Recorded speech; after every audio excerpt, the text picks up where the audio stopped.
N Sreekumar, ഇത് സാധാരണ ഒരു പോലീസ് ഉദ്യോഗസ്ഥന് നേരെയുള്ള ഒരു ആരോപണം. കുറേ തെളിവുകളുണ്ട്, അത് അദ്ദേഹം നിരത്തുന്നു, ആ വസ്തുനിഷ്ഠമായി അത് നിരത്തുന്നു. ഒരു MLA എന്ന ജനപ്രതിനിധിയുടെ ഒരു ദൗത്യം അദ്ദേഹം നിർവഹിക്കുന്നു. അതിനപ്പുറത്തേക്ക് ഇത് സർക്കാരിനെ യാതൊരു തരത്തിലും പ്രതിസന്ധിയിലാക്കുന്നില്ലേ? ഇത്തരം ഒരു ആക്ഷേപം അദ്ദേഹം ഉന്നയിക്കുമ്പോൾ, മുഖ്യമന്ത്രിയുടെ പൊളിറ്റിക്കൽ സെക്രട്ടറി പരാജയപ്പെട്ടു എന്നൊക്കെ പറയുമ്പോൾ അത് ഈ സർക്കാരിനെ ഒരു തരത്തിലും ബാധിക്കുന്നില്ല എന്ന് പറഞ്ഞ് ഒഴിയാൻ പറ്റുമോ?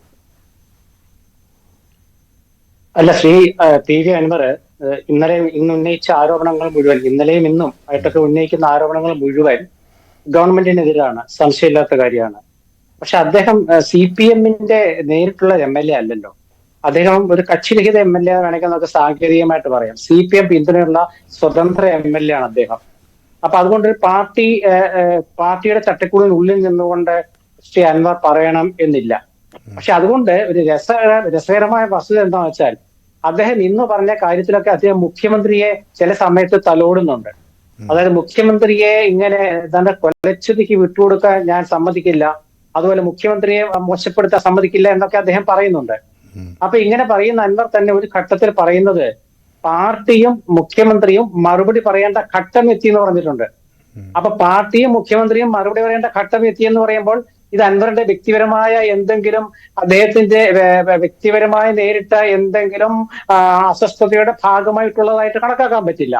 കാരണം വ്യക്തിപരമായ കാര്യമാണെങ്കിൽ ഇപ്പൊ മരമുറി കേസോ അല്ല അദ്ദേഹത്തിന്റെ MLA എന്ന നിലയ്ക്കുള്ള മണ്ഡലത്തിലെ കാര്യങ്ങളൊക്കെ ആണെങ്കിൽ അത് മുഖ്യമന്ത്രിയും പാർട്ടിയും മറുപടി പറയേണ്ട ഘട്ടം എത്തി എന്ന് പറയേണ്ട കാര്യമില്ലല്ലോ. അപ്പൊ അതുകൊണ്ട് അത് ഗവൺമെന്റിനെതിരെ തന്നെയാണ്, സംശയം വേണ്ട. ഇതില് മുഖ്യമന്ത്രി ഞാൻ വിചാരിച്ചിരുന്ന മുഖ്യമന്ത്രി ഇതിനൊരു പ്രതികരണം നടത്തുന്നതായിരുന്നു. കാരണം ഈ സംസ്ഥാന ഗവൺമെന്റിന്റെ ആഭ്യന്തര വകുപ്പ് വളരെ ഗുരുതരമായ ഉത്കണ്ഠാജനകമായ ഒരു സ്ഥിതിവിശേഷത്തിൽ എത്തിയെന്നാണ് ശ്രീ അൻവർ പറഞ്ഞതിന്റെ അർത്ഥം.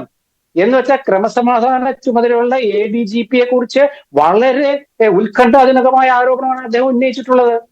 കാരണം അദ്ദേഹം പറഞ്ഞ കാര്യങ്ങളൊക്കെ നമ്മള് പറയുമെങ്കിലും ഒരു ഗവൺമെന്റ്, അതിൽ പൊതുജനങ്ങൾ ഇന്ന് സത്യത്തിൽ സ്തബ്ധരായിരിക്കുകയാണ്. കാരണം എന്താ കേൾക്കുന്നത്? ഒരു ഭരണകക്ഷിയെ പിന്തുണയ്ക്കുന്ന ഒരു MLA പറയുകയാണ്, അതും CPM-നെ വല്ലാതെ പിന്തുണയ്ക്കുന്ന ഒരു സ്വതന്ത്ര MLA ആണ് ശ്രീ PV അൻവർ. അപ്പൊ അതില് അദ്ദേഹത്തിന് രാഷ്ട്രീയമുണ്ട്. ഈ മുഖ്യമന്ത്രിയായി നല്ല അടുപ്പമുള്ള ആളാണെന്നാണ് പൊതുവെ ധാരണ, അല്ലേ?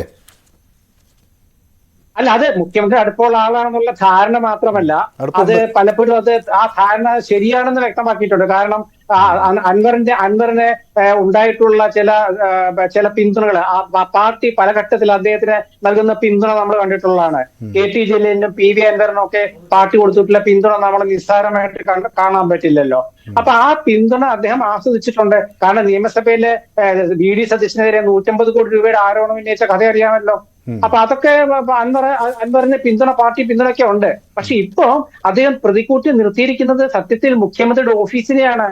മുഖ്യമന്ത്രി എന്ന പേരെടുത്ത് പറഞ്ഞില്ലെങ്കിലും അദ്ദേഹം പറഞ്ഞത് 29 വകുപ്പ് കൈകാര്യം ചെയ്യുന്ന മുഖ്യമന്ത്രിക്ക് ശശി ആശ്രയിക്കേണ്ടി വരുന്നതാണ്. അപ്പൊ എന്തിനാ 29 വകുപ്പ് മുഖ്യമന്ത്രി കൈകാര്യം ചെയ്യുന്ന എന്നൊരു ചോദ്യം ഇവിടെ വരികയാണ്. ഞാൻ ശ്രീകുമാറിലേക്ക് ഞാൻ തിരിച്ചു വരാം. ഇപ്പോൾ